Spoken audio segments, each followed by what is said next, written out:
Hello students, आज की इस वीडियो में मैं आपको बताऊंगा हरियाणा बोर्ड क्लास 12 फिजिक्स के इम्पोर्टेंट एमसीक्यू क्वेश्चंस 2024 के लिए। शुरू करते हैं वीडियो को। मैं हूं अजय और आप देख रहे हैं सीसीएल चैप्टर। लेकिन वीडियो शुरू करने से पहले आपको बता दूं, अगर आपको हरियाणा बोर्ड क्लास 12 के किसी भी सब्जेक्ट के इम्पोर्टेंट क्वेश्चंस या मॉडल पेपर सॉल्यूशन की वीडियो देखनी है, डिस्क्रिप्शन में प्लेलिस्ट का लिंक मिल जाएगा, वहां से देख सकते हो। उसके अलावा आपको एक वेबसाइट बता देता हूं, गूगल पर जाकर सर्च कर लेना cclchapter.com। इस वेबसाइट पर आपको ये जो इंपॉर्टेंट क्वेश्चन एमसीक्यू वगैरह हैं, ये सारी चीज़ें, old question papers, model paper, सब कुछ इस वेबसाइट पर आपको देखने को मिलेगा। तो यहाँ से आप जो है सारी चीज़ों को पढ़ सकते हो, अपना रिविजन जो है और भी अच्छे से कर सकते हो। अब शुरू करते हैं। और हाँ, अगर किसी ने सब्सक्राइब नहीं किया भाई, सब्सक्राइब भी कर लो, क्योंकि तुम में से बहुत सारे ऐसे स्टूडेंट हैं जो बस वीडियो देख रहे हैं, सब्सक्राइब बिल्कुल नहीं करते। तो सब्सक्राइब भी कर लिया करो यार, थोड़ी हमें भी खुशी हो जाएगी। अब देखो, चैप्टर 1 है हमारा इलेक्ट्रिक चार्जेस एंड फील्ड। ये जो एमसीक्यूज हैं, इनमें आंसर्स हिडन मिलेंगे सब में। वीडियो के थ्रू भी आप प्रैक्टिस कर सकते हो, नहीं तो इस वेबसाइट पर इंपॉर्टेंट क्वेश्चन का एक सेक्शन है, वहां से भी आप इनकी जो है एमसीक्यूज की प्रैक्टिस कर सकते हो। अब देखते हैं, एसआई यूनिट बतानी है इलेक्ट्रिक चार्ज की। एसआई यूनिट क्या रहेगी? तो वो है आपकी कूलाम। एसआई यूनिट ऑफ के यहाँ पे जो है प्रोपोर्शनलिटी कांस्टेंट है कूलाम लॉ के अंदर। तो ये जो के है, इसकी एसआई यूनिट क्या है? वो है n1c-2 और m²। ठीक है, तो ये यहाँ पे यूनिट रहेगी। नेक्स्ट क्वेश्चन है, nature of electric force between two proton is. तो कैसा होता है वो होता है रिपल्सिव। एसआई यूनिट बतानी है हमको एप्सिलॉन नोट की, यहाँ पे जिसको हम कहते हैं परमिटिविटी ऑफ फ्री स्पेस। ये जो सिंबल है उसके लिए यूज होता है। तो इसकी जो एसआई यूनिट है वो क्या रहेगी? c² n इनवर्स और मीटर इनवर्स 2। तो ये जो हमारी यहाँ पे यूनिट रहेगी। 2 चार्जेस 1 माइक्रोकुलाम एंड प्लस जो है 8 microcoulomb are situated at a distance in air. तो 2 चार्जेस हैं, यहाँ पे चार्जेस दे रखे हैं, रेशो निकालनी है एक्टिंग ऑन दैम। आपको वो फार्मूला पता है ना, के Q1 Q2 वाला, वो वाला फार्मूला लगाओ और यहाँ पे इजीली आप इस न्यूमेरिकल को सोल्व कर सकते हो। इसमें जो रेशो आएगा वो आएगा 1:1 का। When the distance between two charged particle is made 1/4, the force between them becomes। तो उनके बीच का जो फोर्स है वो कितना हो जाता है? 16 टाइम्स हो जाता है। When the distance between two charged particle is made 1/3, the force between them। तो उस केस में क्या होगा? 9 टाइम्स हो जाएगा। इसके लिए आपको लॉजिक पता होना चाहिए, फॉर्मूला कौन सा हम यूज कर रहे हैं। When the distance between two charged particle is halved, the force between them becomes। तो उस केस में क्या हो जाएगा? डबल हो जाएगा। इनकी जो है आपको प्रैक्टिस करनी है, आपको ये भी समझना है कि किस तरीके से इनको सोल्व किया गया है, कौन सा फार्मूला लगाया गया है। सिमिलर कंसेप्ट के क्वेश्चंस आते रहते हैं। नेक्स्ट क्वेश्चन है, ratio of magnitudes of electric force in air and water between an electron and proton is. तो क्या होता है वो होता है 1। नेक्स्ट चैप्टर हमारा chapter number 2, electrostatic potential and capacitance. First question है, how much current is flowing through a 3 kilo ohm resistor when a potential difference हमको दे रखा है 6 वोल्ट का अप्लाइड अक्रॉस इट्स एंड्स। तो कितना होगा? यहाँ पे फॉर्मूले में यूज करके सोल्व करना है। आंसर आएगा 2 माइक्रो एम्पियर। नेक्स्ट क्वेश्चन है, the electric potential energy of a system of 2 positive point charges of 1 microcoulomb each placed in air 1 metre apart is. तो उस केस में क्या होगा? वो हो गया हमारी 0। 3 कैपेसिटर। देखो, ये जो एमसीक्यूज में आप देख रहे हो, ज़्यादातर या तो न्यूमेरिकल आ रहे हैं या फिर एसआई यूनिट पूछनी आ रही है। तो इसी टाइप के क्वेश्चन एग्जाम में ज़्यादा आते हैं, इनको थोड़ा अच्छे से पढ़ के जाना इन चीज़ों को। या तो न्यूमेरिकल पूछते हैं ज़्यादातर टाइम, या फिर आपका जो है एसआई यूनिट पूछी जाती है। एसआई यूनिट तो जरूर से पढ़ के जानी है। बहुत सारे जो है एक से 2 क्वेश्चन तो मिलेंगे जरूर एसआई यूनिट वाले भी आपको। 3 capacitor of equal capacity C are joined first in parallel and then in series. The ratio of equivalent capacities in both the cases will be। तो क्या रेशो होगा उनका? उनका होगा 6:1। ऐसा यूनिट बतानी है इलेक्ट्रोस्टैटिक पोटेंशियल की, क्या है? वो है हमारी वोल्ट। ऐसा यूनिट बतानी है कैपेसिटेंस की। कैपेसिटेंस की क्या है? Farad. On introducing a dielectric material between two positive charges situated in air, the repulsive force between them will be। तो उस केस में क्या हो जाएगा? डिक्रीज हो जाएगा, कम हो जाएगा। Chapter number 3, current electricity. First question है, the relation between the current and drift velocity. VD से जो डिनोट कर रहे हैं हम, तो ये जो ड्रिफ्ट वेलोसिटी और करंट है, इसके बीच में कौन सा रिलेशन है? एंड फॉर्मूला हमसे पूछ रहे हैं, तो वो कौन सा है? I = NE A VD। तो ये वाला जो फॉर्मूला है ये हमारा सही रहेगा यहाँ पे। नेक्स्ट क्वेश्चन है the relation between current density, जिसको हम J से डिनोट कर रहे हैं, एंड इलेक्ट्रिक करंट I। तो यहाँ पे क्या रिलेशन होता है, फॉर्मूला बताना है बेसिकली, J = I/A। ऐसा यूनिट बतानी है इलेक्ट्रिक करंट की, बहुत ही इजी क्वेश्चन है, ampere. The relation between current density J and drift velocity VD is, तो क्या हो जाएगी, J = NE/VD। Ohm metre is unit of, ohm metre किसकी यूनिट है, रेजिस्टिविटी की। How much current is flowing through a 5 kilo ohm resistor with a potential difference 5 volt is applied across its ends. तो कितना जो current flow हो रहा है वो है 1 माइक्रो एम्पियर का। माइक्रो नहीं मिली होता, नहीं तो मैं शायद गलत पढ़ रहा हूँ, ये होता माइक्रो, तो मिली एम्पियर है ये। How much current is flowing through 20 ohm resistor with the potential difference there 2 volt is applied across its ends. तो कितना होगा हमारे यहाँ पे, वो है 1 एम्पियर का, 1.0 ampere. How much current is flowing through 1 kilo ohm resistor with the potential difference of 2 volt is applied across its ends. तो कितना करंट फ्लो होगा, 2 मिली एम्पियर का। नेक्स्ट क्वेश्चन है the length of a metallic wire of R ohm resistance is stretched 2 times its length. Initial length जो थी उसके double कर दी इन्होंने। नाउ न्यू रेजिस्टेंस इज, तो इसके लिए आपको कंसेप्ट पता होना चाहिए। न्यू रेजिस्टेंस क्या हो जाएगा, 8R हो जाएगा हमारा। The length of a metallic wire of R ohm resistor stretch 4 times, वहाँ पे 2 बार करी थी, यहाँ पे 4 गुना कर दी। अब बता दो, अगर फॉर्मूला पता है ना, दोनों क्वेश्चन सेम है, इजी है दोनों क्वेश्चन, और बहुत सारे आपको ऐसे ही सिमिलर इजी क्वेश्चन मिलेंगे अगर आपको फॉर्मूला पता है। इन MCQs की प्रैक्टिस कर लेना, जो न्यूमेरिकल्स है उनको सोल्व करके देख लेना, पेपर आपका बहुत ही मस्त से जाएगा। और अगर नहीं पढ़ोगे तो फिर तो कोई कुछ नहीं कर सकता भाई, फिर आपको पढ़ने की जरूरत है। नेक्स्ट क्वेश्चन देखते हैं the unit of specific resistance is, तो क्या यूनिट रहेगी, वो है ohm metre. The length of a metallic wire of R ohm resistance is stretched n times, यहाँ पे n टाइम्स कर दिया, तो अब बता दो कितना होगा नया रेजिस्टेंस, वो है n²R। ठीक है, यानी कि जैसे 4 टाइम्स था ना तो 16 हो जाएगा, 2 टाइम्स था तो 4 हो जाएगा, तो ऐसे n²R, ये जो फॉर्मूला ही पूछ लिया हमसे सीधा।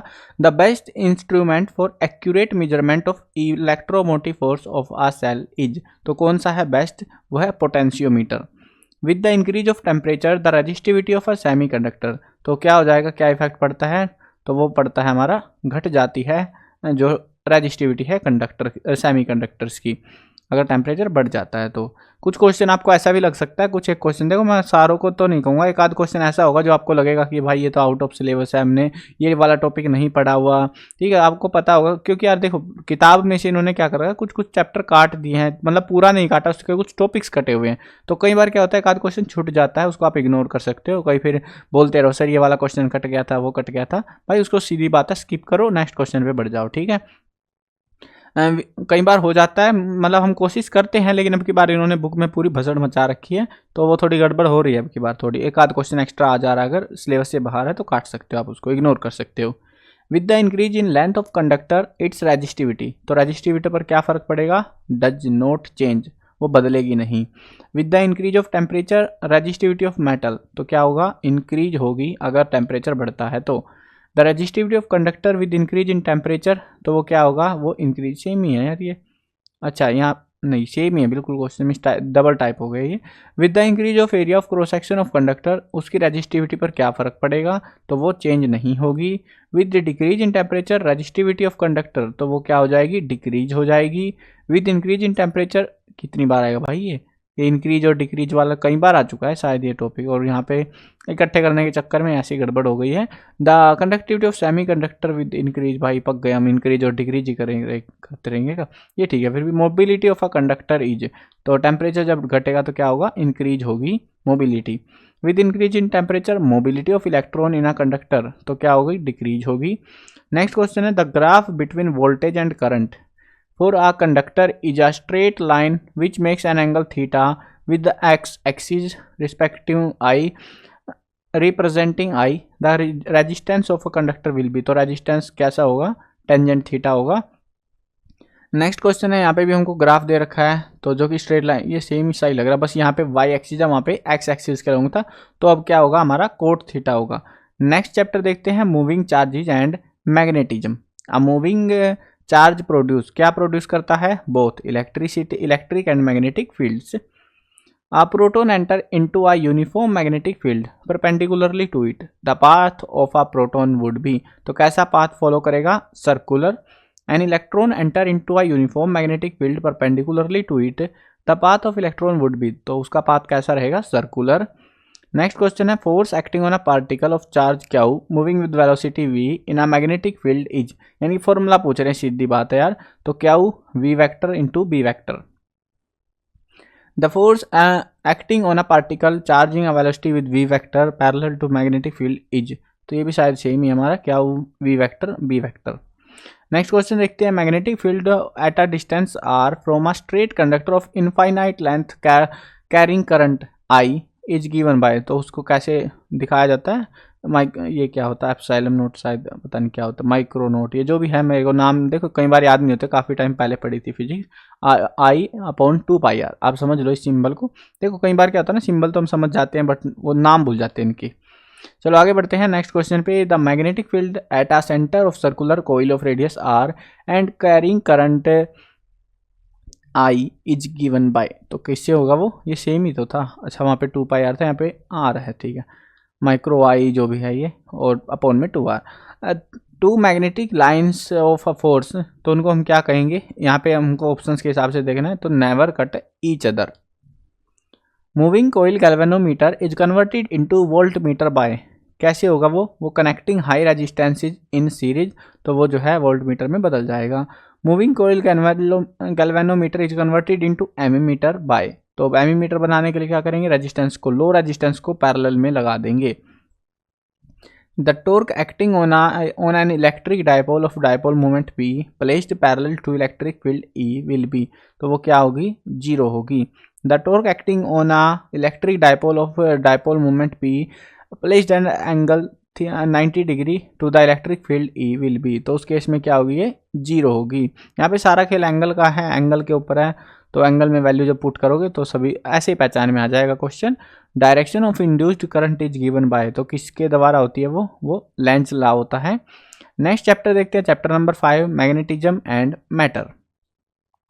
The magnetic susceptibility of diamagnetic substance is, तो वो कैसी होती है? Small and negative. Magnetic susceptibility of a paramagnetic substance is, तो कैसी होती है? Small and positive. ये फेरोमैग्नेटिक सब्सटेंस की कैसी होती है? ये है large and positive. The tangent to the magnetic field line at a given point represent the direction of net, किसकी डायरेक्शन बताता है? मैग्नेटिक फील्ड की, जिसको हम बी से डिनोट करते हैं.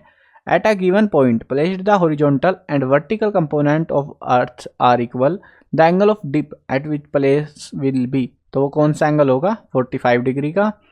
नेक्स्ट क्वेश्चन है horizontal component of earth's magnetic field is 0 at, तो कहाँ पर होती है? मैग्नेटिक पोल्स पर. The magnetic field line of magnetic form, तो क्या फॉर्म करती है? Continuous closed loops. Next question है in the magnetic meridian at a certain location the horizontal component of earth magnetic field is 0.16 जी, ये जी यहाँ पे शायद ग्रेविटी है, ग्रेविटेशनल फोर्स जो है.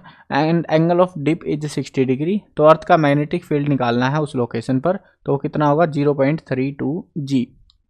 नेक्स्ट क्वेश्चन है, यहाँ पे भी सेम है, एंगल वगैरह वो चीज़ें बदल रखी है, सेम कंसेप्ट है आपका. ये न्यूमेरिकल सोल्व हो जाएगा, 0.26 जी इसका आंसर आएगा.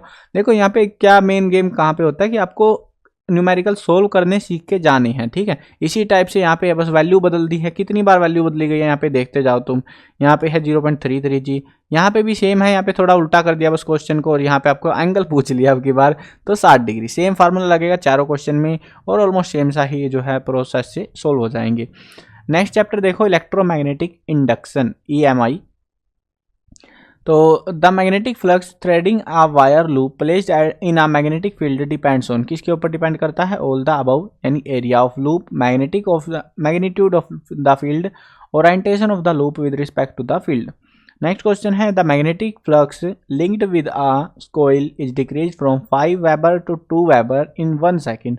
द इंड्यूस्ड EMF इन वो कोइल इज, तो कितना है वो? 3 वोल्ट का है.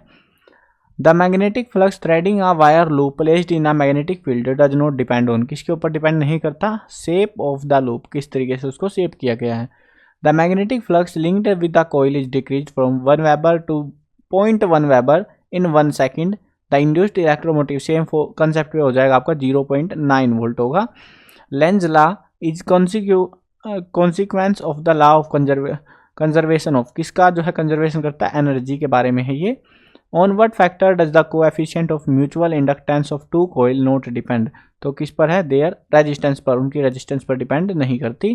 For a coil having self inductance 3 mH current flow at a rate of 10³ ampere per second in it, the EMF induced in it is, तो EMF क्या रहेगा, 3 वोल्ट का रहेगा। ये देखो रटने वाले नहीं है, जो भी न्यूमेरिकल्स आप देख रहे हो, फिजिक्स में ज़्यादातर न्यूमेरिकल्स का ही पेपर आता है, और अब की बार केमिस्ट्री में तुम्हें पता है हार्ड पेपर था, और चांसेस है फिजिक्स का भी पेपर हार्ड थोड़ा मिल सकता है।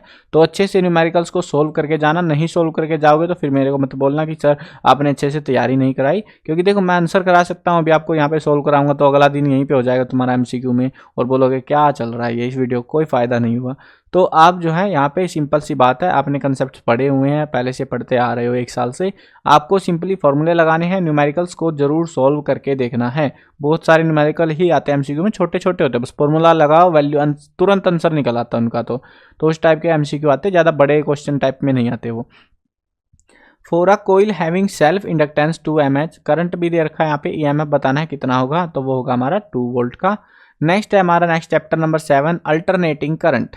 N alternative current I is equal to I naught sine WT omega बोलते हैं जिसको, omega T plus π/2 is flowing in a circuit, the RMS value of this current is, तो क्या रहेगी, I नॉट अपॉन में √2।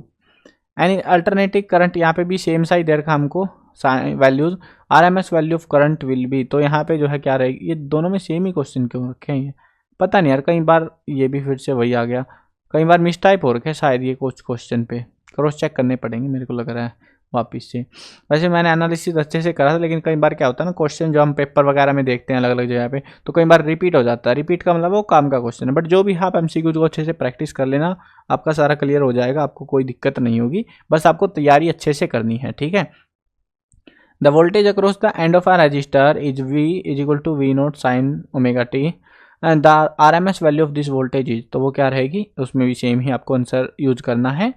नेक्स्ट क्वेश्चन देखते हैं, an AC source is connected to capacitor, the phase difference between applied voltage and the current flowing through it is, तो वो कितना होगा, 90 degree. Phase difference between voltage and current when an AC source is connected to inductor is, तो उस case में 90 degree. यहाँ पे भी जो है वोल्टेज एंड करंट फ्लोइंग, ये ऊपर वाला था ना सर, वोल्टेज एंड, हाँ ये ऊपर वाला था, इसमें भी आपका 90 डिग्री, सॉरी उल्टा हो गया है कुछ ये, अच्छा वो कैपेसिटर था, यहाँ पे रजिस्टर है, ठीक है। And AC source is connected to a resistor, the phase difference between applied voltage and current flowing through it, तो उस केस में हो जाएगा 0। नेक्स्ट क्वेश्चन है, the power factor for a purely capacitive circuit is, तो क्या होता है, 0 होता पावर फैक्टर। तो प्योरली इंडक्टिव, यहाँ पे था कैपेसिटिव, यहाँ पे है इंडक्टिव, बस छोटी छोटी स्टेटमेंट जो है आपके आंसर्स बदल सकती हैं, बट यहाँ पे तो 0 ही है दोनों में। The path difference equivalent to π/4 phase difference is, तो वो क्या होता है, λ/4। 2 इलेक्ट्रिक बल्ब दे रखे हैं, 40 वोल्ट का ईच है, are connected in series, the power consumed by the combination will be, तो कितनी होगी, 80 वाट। पावर में तो आपको पता है, सीरीज में लगा दिया तो भैया जोड़ते जाओ वोल्टेज को जितनी भी चल रही है। नेक्स्ट चैप्टर देखते हैं, electromagnetic waves. In the electromagnetic wave the phase difference between electric field and magnetic field is, तो क्या होता है, 0।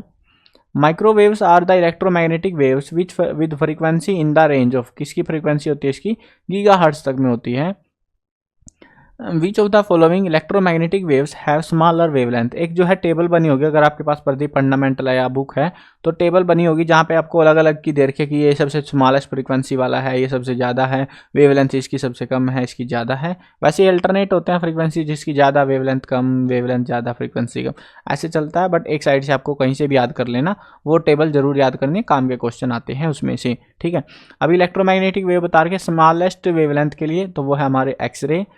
फॉलोइंग आर इलेक्ट्रोमैग्नेटिक वेव, इनमें से इलेक्ट्रोमैग्नेटिक वेव कौन सी है, गामा रे।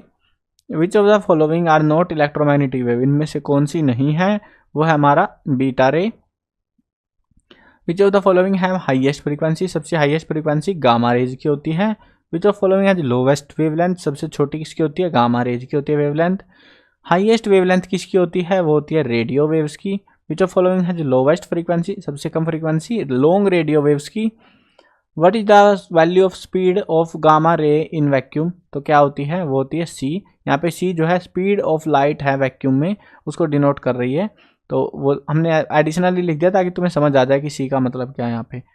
What is the value of speed of X ray in vacuum, तो वहाँ पे क्या होती है सी, यानी कि वैक्यूम में आपको पता है कोई रेजिस्टेंस ही नहीं होता तो अलग ही सीन चलता हुआ। तो wavelength of wave with frequency दे रखी हमको इतनी 3 × 10⁻⁹ हर्ट्ज विल बी, तो क्या होगी wavelength 0.1 m। The wavelength of frequency यहाँ पे देर के बस वैल्यू बदली गई है, फॉर्मूला सेम ही लगेगा। तो यहाँ पे जो है the wavelength of a wave having frequency 3 hertz will be, ये क्या हो गया, मिस टाइप हो गया क्या कुछ, शायद यहाँ पे कुछ आंसर और कुछ आना था यहाँ पे ऑप्शंस में से, यहाँ पे मिस टाइप हो गया शायद आंसर की जगह पे, ये या तो ये वाला कॉपी कर रहे होंगे हम लोग, ऊपर वाला हो गया उस चक्कर में। चलो मिस टाइप हो जाता है एक आध बार, तो इसका आंसर आप कमेंट करना, ठीक है, हो जाता है एक आध बार तो कोई बात नहीं, आपको कमेंट करना है इस वाले का आंसर क्वेश्चन का, मेरे को भी पता लगे तुम वीडियो देख भी रहे हो या भाग चुके हो, ठीक है, कमेंट करना है इसको सोल्व करके। चलो आगे बढ़ते हैं नेक्स्ट क्वेश्चन पे, नेक्स्ट चैप्टर पे देखते हैं ray optics and optical instruments.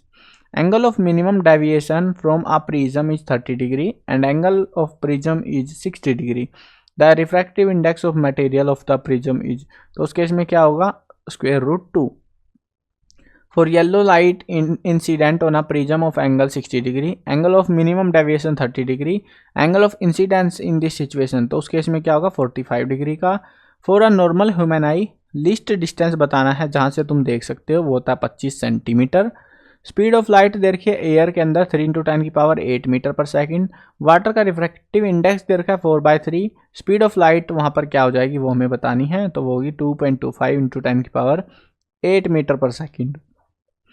Speed of light in air, air में दे रखी है, रिफ्रैक्टिव इंडेक्स आपको डेट दे रखा है। Speed of light in glass बतानी है आपको, क्या होगी 2 × 10⁸ मीटर पर second. Condition of minimum deviation for a prism, इनमें से कौन सी कंडीशन सही है, वो है angle of incidence angle of emergence के बराबर होता है। Prism designed to bend light by 90 degree या 80 डिग्री और 180 डिग्री मेक यूज ऑफ, तो किसका कहाँ पे यूज होता है, TIR टोटल इंटरनल रिफ्लेक्शन में।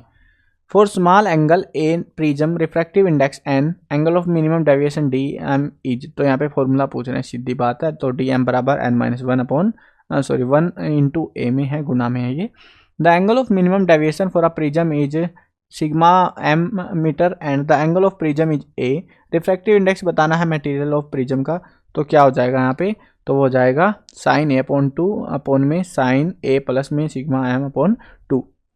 The working of a totally reflecting prism is based on, तो किसके ऊपर बेस्ड होता है, TIR के ऊपर। ज़्यादातर जो क्वेश्चन है ना, मतलब रिफ्लेक्शन टाइप के, ज़्यादातर मोस्ट ऑफ टाइम आपको TIR वाला कंसेप्ट से ही पूछे जाते हैं। Optical fibre work on phenomena, कौन से फिनोमिना पे, TIR पे। मिराज इज फिनोमिना किसका है, वो भी TIR का है। 2 लेंसेज ऑफ पावर, 2 लेंस है, पावर दे रखिए 5 dioptre and -3 dioptre are placed in contact. Focal length of combination will be, उनकी कॉम्बिनेशन की लेंथ कितनी हो जाएगी 50 सेंटीमीटर। फोकल लेंथ बतानी है लेंस की जिसकी पावर दे रखी है +2 डायोप्टर, तो वो होगी हमारी +50 सेंटीमीटर। 2 लेंस दे रखे हैं, अलग अलग पावर्स दे रखी है, सेम है, कॉम्बिनेशन बताना है उनका, वो होगा 25 centimetre. The 2 surfaces of a biconvex lens have equal radii of curvature R and its refractive index N is 1.5, तो फोकल लेंथ बतानी है लेंस की, वो होगी R। At thin convex lens of a focal length 15 cm is placed in contact with the thin concave lens of focal length 15 cm. What is the power of combination? उनकी combination की power कितनी रहेगी, 0 dioptre.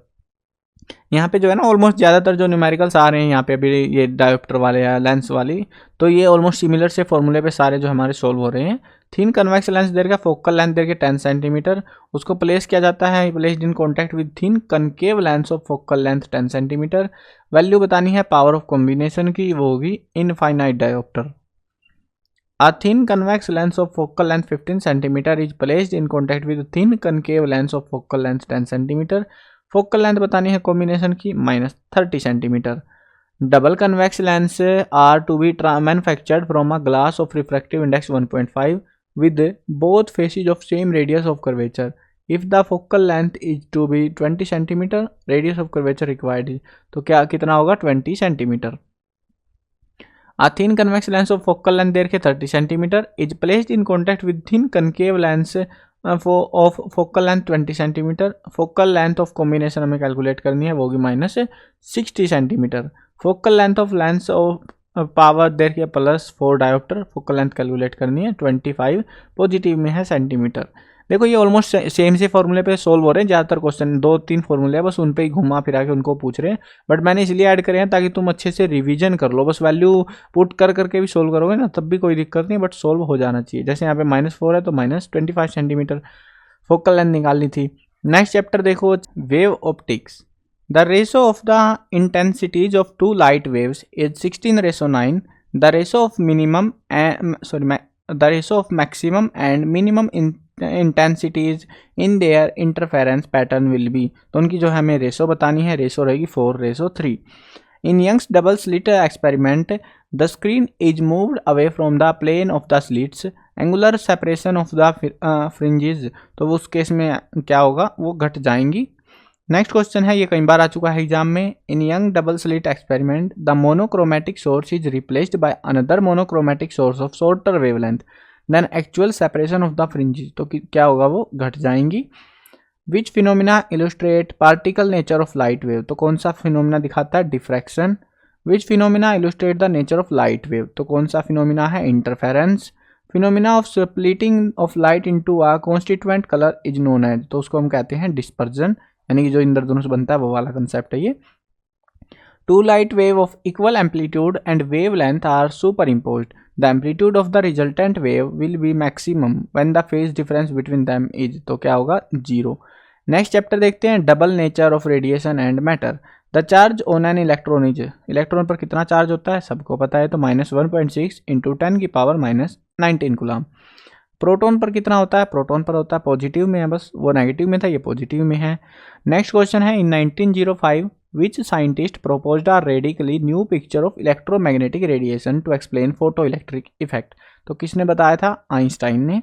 Which scientist verified Einstein photo electric equation with great precision for a number of alkali metal over a wide range of radiation frequencies. तो किसने करा था ये, Millikan ने. Awarded the Nobel Prize in Physics for his contribution to theoretical physics and the photoelectric effect in 1921 was. तो किसको मिला था, आइंस्टाइन को. The stopping potential of for photoelectrons depends on. किसके ऊपर डिपेंड करता है, frequency of incident lights only. इसके ऊपर डिपेंड करता है. Electron emission from a metallic surface is possible only when frequency of incident light is. तो क्या होगी इनमें से, वो है greater than the threshold frequency. Next question है, electron emission from a metallic surface is possible only when wavelength of incident light is. तो किस केस में है, less than threshold wavelength. Which of the following has minimum stopping potential. इनमें से कौन से colour का स्टॉपिंग पोटेंशियल सबसे कम होता है, वो है रेड का. For which of the following stopping potential is maximum. किसका मैक्सिमम होता है, ब्लू का. The electron ejected from metal due to effect of light are called. उसको कहते हैं फोटो इलेक्ट्रॉन्स. नेक्स्ट चैप्टर देखते हैं, atoms. Energy of an atom in the ground state is -4.9 electronvolt. Ionisation energy बतानी है इस एटम की कितनी होगी, वो है 4.9 electronvolt. Whose model of atom is known as nuclear model of atom. तो किसको कहते हैं, रदरफोर्ड वाले मॉडल को. एटम पर कितना चार्ज होता है, 0 coulomb. According to Rutherford experiment the size of nucleus is about. कितना होता है न्यूक्लियस का साइज, 10⁻⁻15 मीटर से लेकर 10⁻⁻14 मीटर तक. In hydrogen atom potential energy of electron in n orbit of radius r is given by. तो उसका formula हमको बताना है यहाँ पे, वह -1/4πε0e²/r. इन हाइड्रोजन एटम काइनेटिक एनर्जी का भी हमसे पूछा हुआ है, तो काइनेटिक एनर्जी का क्या रहेगा, ये भी आपका जो है बिल्कुल सेम रहेगा, बस यहाँ पे जो है आपका 2 लिखा जाएगा, बस बाकी सारा सेम रहेगा फॉर्मूला आपका. नेक्स्ट क्वेश्चन देखते हैं, the total energy of electron in the first exerted state of the hydrogen atom is about -3.4 electronvolt. Kinetic energy बतानी है इलेक्ट्रॉन की, इस स्टेट में क्या होगी, 3.4 इलेक्ट्रोवोल्ट होगी. द टोटल एनर्जी ऑफ, यहाँ पे भी सेम सा ही है शायद मेरे को लग रहा है, बस यहाँ पे पोटेंशियल एनर्जी वहाँ पे क्या थी, वहाँ पे काइनेटिक थी, यहाँ पे पोटेंशियल पूछी हुई है। बाकी सारा क्वेश्चन ऑलमोस्ट सेम है हमारा। तो देखो छोटी छोटी जो स्टेटमेंट होती है ना वो आपका बहुत अंतर कर सकते हैं आंसरों में। तो आपको स्टेटमेंट को पहले तो अच्छे से पढ़ना है, उसके बाद में उसके फॉर्मूले यूज करके आप इजीली जो है न्यूमेरिकल्स को निकाल सकते हो। इतने हार्ड क्वेश्चन नहीं होते हैं फिजिक्स के अंदर, अगर आप अच्छे से करके जाओगे तो कोई दिक्कत आपको नहीं पड़ेगी। बट हाँ, न्यूमेरिकल्स को करके जाना, ऐसा नहीं है कि ऐसे ही छोड़ के भाग आए तुम और बोल रहे हो कि सर फिर पेपर में कुछ नहीं आया, सेम सेम नहीं मिला। सेम सेम रट के जाने वाले नहीं होते न्यूमेरिकल कंसेप्ट पे होते हैं, वैल्यूज बदल देते हैं हर बार एग्जाम में, तो ध्यान रखना इस चीज़ का। The ground state total energy of hydrogen atom is about -13.6 electronvolt. Kinetic energy of electron in this state is, तो क्या होगी 13.6 volt, sorry electronvolt. The ionisation energy of hydrogen atom is, तो क्या होती है 13.6 electronvolt. Which spectral series of hydrogen atom lies in the ultraviolet region, वहाँ पे 3-4 है ना वो, तो उनमें से पूछा हमसे, तो वो है Lyman series. Which spectral series does not lie in the spectrum of hydrogen atom, तो कौन सा इनमें से, वो है special. Which spectral series of hydrogen atom lie in the visible region, visible region में कौन सा है, Balmer. Which spectrum of series of hydrogen atom lie in the infrared region, infrared में Paschen. The de Broglie wavelength associated with the moving particle is, तो क्या है वो directly proportional है इसके मोमेंटम के। Who discovered the nucleus, nucleus की discovery किसने करी, रदरफोर्ड ने, टाइम पास करते हुए।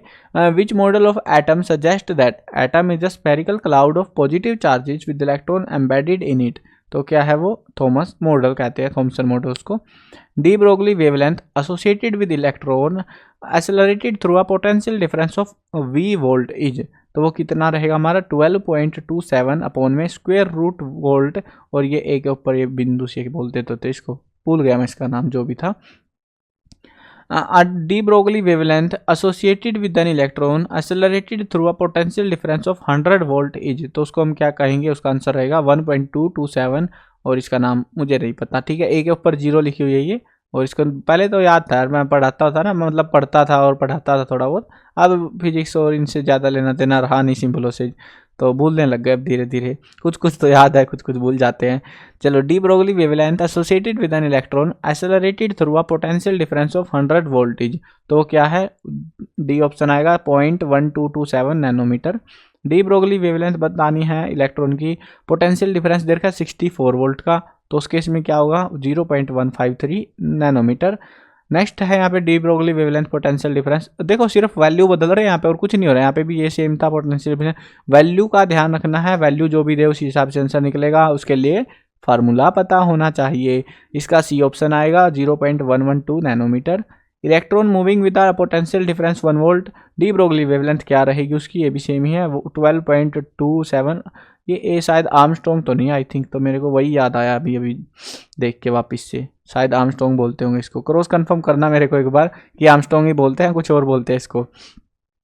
What is the de Broglie wavelength associated with electron moving under a potential difference 10 की पावर 4 वोल्ट विल बी, तो उस केस में क्या होगा ये 0.1227 0 जो भी है ये आर्मस्ट्रॉन्ग, वो तो अच्छी बात है जो मेरे को याद आया है। D Broglie wavelength associated with an electron moving under a potential difference 150 volt. यहाँ पे देखो आपने सारे क्वेश्चन देखे, सब में ये सेम था, एक फॉर्मूले से लगभग सारे क्वेश्चन यहाँ पे सोल्व हो जाते हैं न्यूमेरिकल वाले। आपको क्या करना है, सिर्फ प्रैक्टिस करनी है, प्रैक्टिस करोगे नहीं जब तक तब तक याद नहीं होगा। 1.227 इनके आंसर निकाल के देखने आपको, बाकायदा आंसर निकलेगा तभी आप मानना कि हाँ सही से अच्छे से रिविजन आप कर रहे हो। नेक्स्ट चैप्टर देखते हैं nuclei. A positively charge body has in it, तो उसमें क्या होता है, डेफिशिएंसी होती है इलेक्ट्रॉन्स की। A negatively charge body has in it, तो उसमें क्या होता है, एक्सेस ऑफ इलेक्ट्रॉन होता है। Number and type of nucleons in the nucleus of deuterium, यानी कि 1H2 जो होता है विल बी, तो उसमें क्या होगा, उसमें एक प्रोटॉन और एक न्यूट्रॉन पाया जाएगा। Two atoms have the same atomic number but different atomic masses, उनको हम क्या कहेंगे, उसको हम कहते हैं isotopes. All nuclides with the same mass number A are called, उनको हम क्या कहेंगे, isobars. All nuclides with the same atomic number Z are called, उसको हम कहेंगे isotopes. Nuclides with the same neutron N, neutron number जो है same है, डिफरेंस एटॉमिक नंबर, उनको हम क्या कहेंगे, isotones. Number and type of nucleons in the helium, nucleus of helium 2 helium 4 जो है विल बी, इसमें क्या होगा आपका, इसमें 2 प्रोटॉन और 2 न्यूट्रॉन पाए जाएंगे। चार्ज होता है न्यूट्रॉन पे, कितना होता है 0 कूलम्ब का। नेक्स्ट चैप्टर है हमारा semiconductor electronic material device and simple circuits. At absolute zero temperature crystal of pure germanium behaves as, किसकी तरह बिहेव करेगा, इन परफेक्ट इंसुलेटर की तरह। In intrinsic semiconductor at room temperature number of electron and holes are, तो वो क्या होंगे, इक्वल होंगे। In a p type semiconductor the minority charge carrier are, तो क्या होते हैं, वो इलेक्ट्रॉन्स होते हैं। और ये डोपेंट वाले जो क्वेश्चंस हैं इनको अच्छे से करके जाना है, ये मतलब बहुत बार हमने देखे हुए हैं एग्जाम में आ जाते हैं मतलब, तो इनको थोड़ा अच्छे से करना डोपेंट वाले सिस्टम को। Which dopant can not be used to make silicon a p type semiconductor, कौन सा नहीं कर सकते, पी वाला, फॉस्फोरस होता है, ये क्या होता है, पोटाशियम, पोटाशियम तो नहीं होता शायद, जो भी है पी सिंबल है, ये केमिकल सिंबल है ये आपके केमिस्ट्री वाले, तो वो वाला ये पी है आपका। Which dopant can not be use to make germanium a p type semiconductor, तो उसमें क्या होगा, I N. In an n type semiconductor the minority charge carrier are, तो क्या होते हैं, hole. Which dopant can not be use make germanium n type semiconductor, तो वो है ion. Which dopant can not be use to make silicon an n type semiconductor, तो वो है boron. When a forward biased is applied to a p-n junction it is, तो उसमें क्या होगा, lower the potential barrier. When a reverse based is applied to a p-n junction it, उसमें क्या होगा, raises the potential barrier. In an unbased p-n junction holes diffuse from the p region to n region because, कारण क्या है, क्योंकि hole concentration in p region is more as compared to n region। Next question है, यहाँ पे एक diagram दे रखा है, डायग्राम से आप समझ सकते हो, एनर्जी बैंड दे रखा है सब्सटेंस का, जो कि फिगर में दिख ही रहा आपको। तो उस केस में valence band and C conductance band, तो इसको जो है सब्सटेंस क्या है इनमें, वो जो भी ये दिख रहा है, तो वो है एक इंसुलेटर। कई बार आ चुका है ये सेम डायग्राम, ध्यान रखना इसको।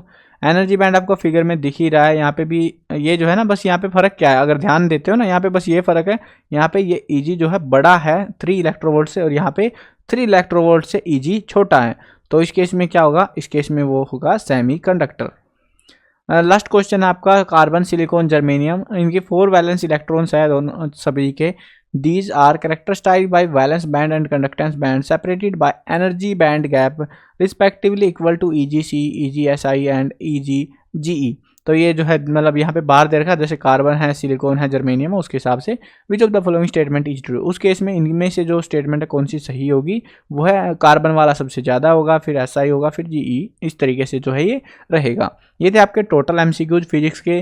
बाकी अगर आपको इंपॉर्टेंट क्वेश्चन की वीडियो देखनी है, प्लेलिस्ट से भी देख सकते हो। क्वेश्चंस लिखे हुए चाहिए तो गूगल से जाके सर्च कर सकते हो, cclchapter.com पर इंपॉर्टेंट क्वेश्चन सेक्शन में लिखे हुए मिल जाएंगे। और अगर चैनल को सब्सक्राइब नहीं किया है तो सब्सक्राइब भी कर लेना। मिलते हैं नई वीडियो में, बाय बाय।